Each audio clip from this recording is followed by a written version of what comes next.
tells me, right, the motion came from the Honorable Franz Castro. Whatever her intention was, then we can look into that.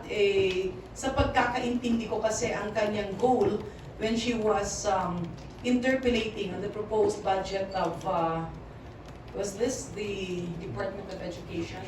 Yeah, COA. Oh, for the Commission on Audit, her primary goal was actually to prove that indeed allocation of confidential funds should really be put in the proper context.